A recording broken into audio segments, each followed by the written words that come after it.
Okay, so welcome everybody, current listeners and virtual listeners as well. It's week number 3, which is January 27th through February 2nd.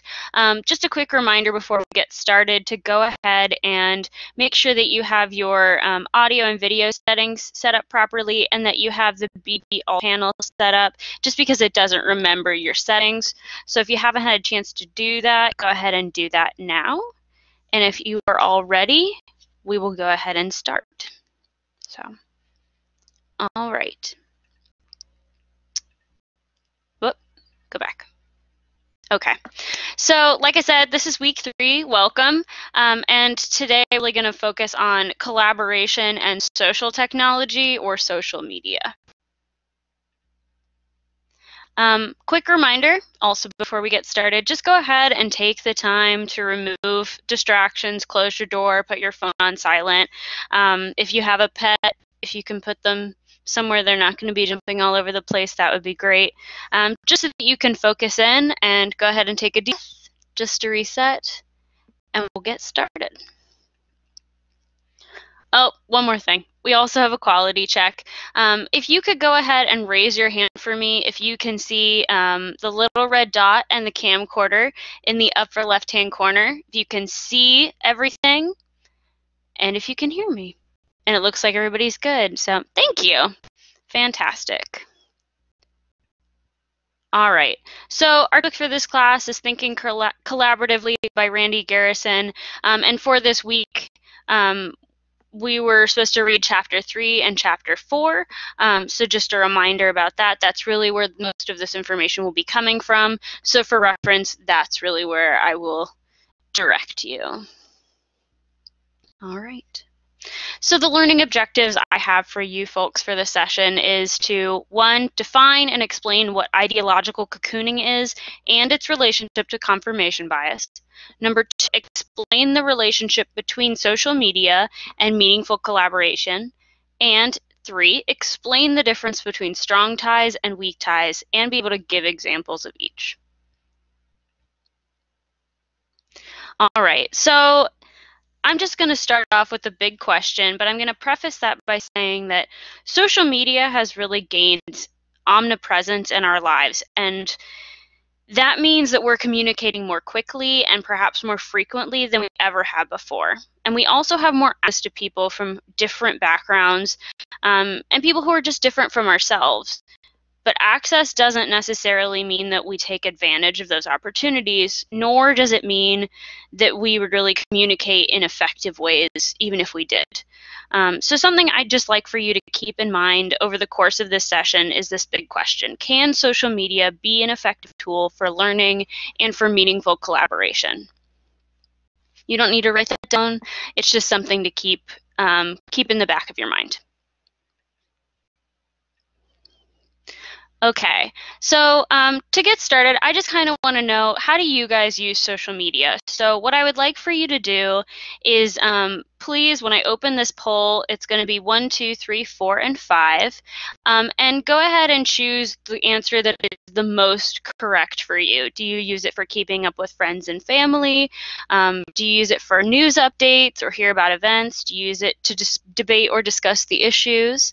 Do you use it for work, or do you use it for something else? And if you don't use it, go ahead and just answer why you think other people. For virtual listeners, you can go ahead and just fill this in on your missed class summary as well, just to give me an idea of where you stand. So if you give me just a moment, I will go ahead and I will open a poll. And all right, go ahead.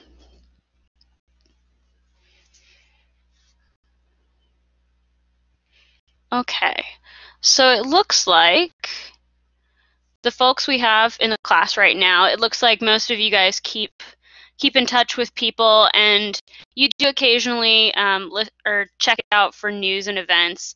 But it's, as you can see, you're not using it for a professional environment typically, and really using it to debate the issues, which is kind of to be expected. But that's just a good reference point for us moving forward, is to think about how we use it and how people typically use social media. All right, so ideological cocooning. So this occurs when we're surrounded by other people who are like us or they have similar opinions and ideas to our own. So this happens a lot with social media, but it can also really happen in the real world as well. So that's something we're going to think about moving into our next slide about social media and confirmation bias. So in the chat panel, when you get a sec, if you would mind typing in whether you think social media increases or decreases our risk for confirmation bias.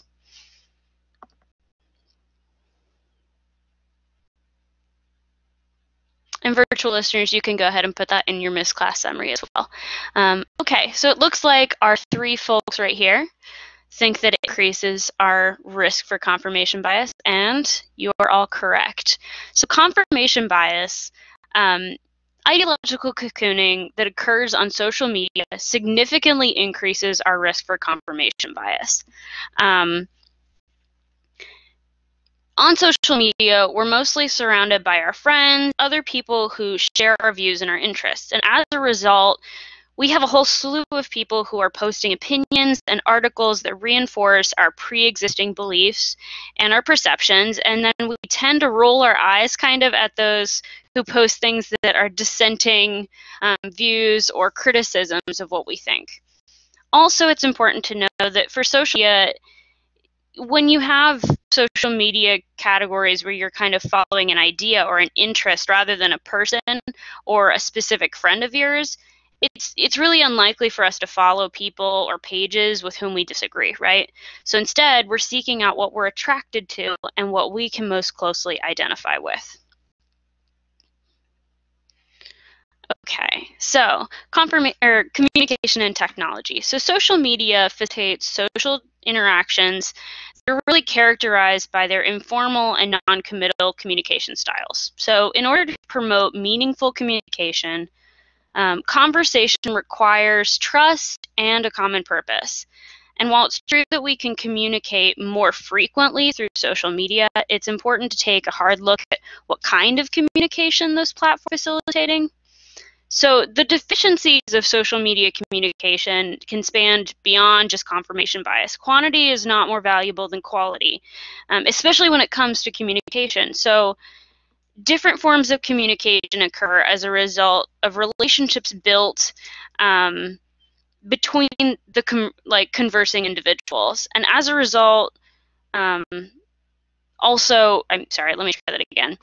And also as a result of the purpose of that communication. Okay, so connections and strong. So the kind of conversations we have with others, like I said, are characterized by the relationships we've formed. And the one way to think about this is to consider with whom you feel most comfortable discussing something personal or important to you. And usually that's somebody you're close to and somebody you've established trust with. And that would be an example of a strong tie. So strong ties are defined as connections that have established commitment and trust. And this is usually easier to achieve in a small-scale setting. In education or the workplace, this ensures that control can be maintained and everybody's voice can be heard. Whereas weak ties, the opposite of strong ties, they tend to lack purposeful interaction. And there's actually a brief mention in our book from Malcolm Gladwell where he refers to social media as leaderless. And much of that really has to do with the fact that social media is on a mass scale. And in that case, it becomes impossible to control all of that noise, and meaningful conversation really becomes an impossibility. Okay. All right, so I'm going to have you do another activity. If you could go up and use your whiteboard tools, that means if you can use the pencil or you can use the rectangle or the circle, go ahead and indicate if you have ever used social media for any of the listed groupings. So if you've ever used it for a club or a team, if you've used it for work or a professional setting, for school or education, or if you've used it for event planning. And if you haven't used it for any of those things, go ahead and just circle that as well. And virtual listeners, go ahead and include that as well. Okay, so we have a couple different people that used it specifically for school or work, and then we have one person who's used it for all 4 of those categories. Would somebody mind jumping on the mic and kind of just giving a brief overview of what you used and what you used it for, like how you incorporated that? Candace?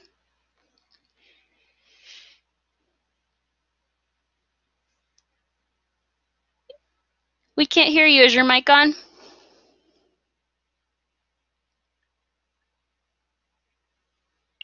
You there?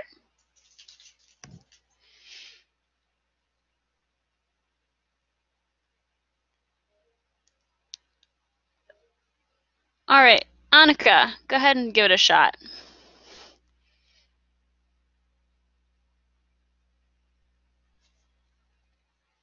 Hello? I can't hear either one of you.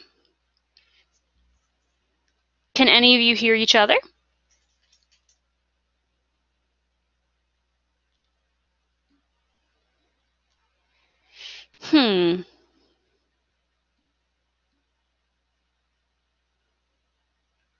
Okay. Let's improvise. Would any of you guys mind typing it into the chat since we can't currently, we're having microphone issues?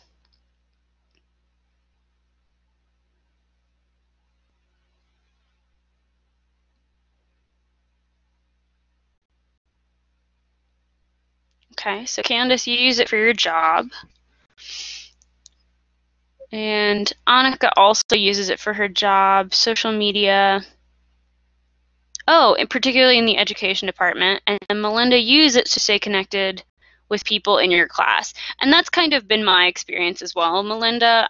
I've used it to kind of keep in touch with people. I obviously use it for social things like everybody else. But I have used it almost as like a study group where we kind of would post little updates as we would come up with things. So, and Annika, I incorporate social media into online group projects for my classes, and that's a great idea as well. So you've really used it for lots of different things. That's awesome. Oh, you have 2 jobs. Well, that's fine. I mean, if you sound like you use it for both, so that's exciting that you can incorporate it in so many ways and in different settings. So thank you guys, and sorry that didn't work, so we'll just go ahead and move on. Thanks. All right, so using your text tool in the upper right-hand corner, it's the giant T. Can any of you guys think of social media platforms that could be used for both social and professional or educational use? I know that you guys you have used it, so just go ahead and using the text tool, put on there what you think. Or perhaps which ones you think would be most effective. Instagram, Facebook, Instagram, and Snapchat, Twitter,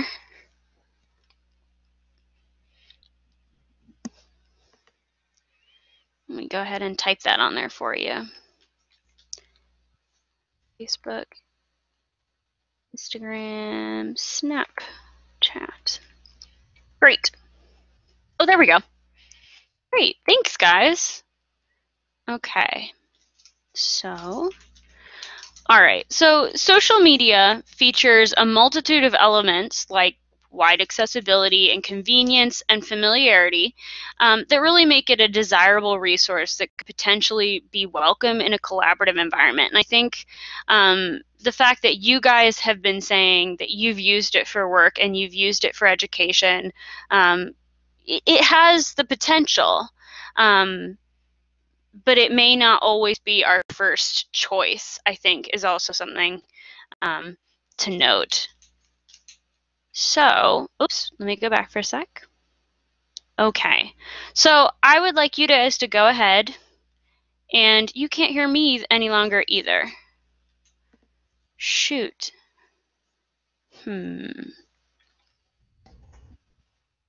Melinda's can still hear me. Well, I'll go ahead and I'll finish saying what I'm going to say, and we'll see if we can figure this out. So, for those of you who can still hear me, I would like for you guys to go ahead and use an emoticon in the chat panel to give me an indication of whether or not you think social media could be an effective tool for learning and for meaningful collaboration. I got a thumbs up from Annika. Anybody else? And thumbs up from Melinda. And I don't know if Candace is still here or not. But clearly you guys think it has potential, and I tend to agree with that. So, moving on to our summary. In summary, so most social media platforms they're not necessarily the most effective tools for collaborating in an educational professional setting. It does mention in our book that technology can only facilitate communication. It can never drive communication. And I will continue my thought saying that it has a lot of the right tools. It does feature elements that have potential for collaborative thinking, but the platform itself may not just be there yet. So, welcome back, Candace. Yeah, all right. So that was the session. Does anybody have any questions? All right. If not, that's fine. Virtual listeners, go ahead and feel free to put any questions you have in your Missed Class summary. Here is my reference to our friend, Mr. Garrison, who's our author of Thinking Collaboratively. Thank you guys so much for participating and being here. I appreciate it. Have a good afternoon. Thanks, guys.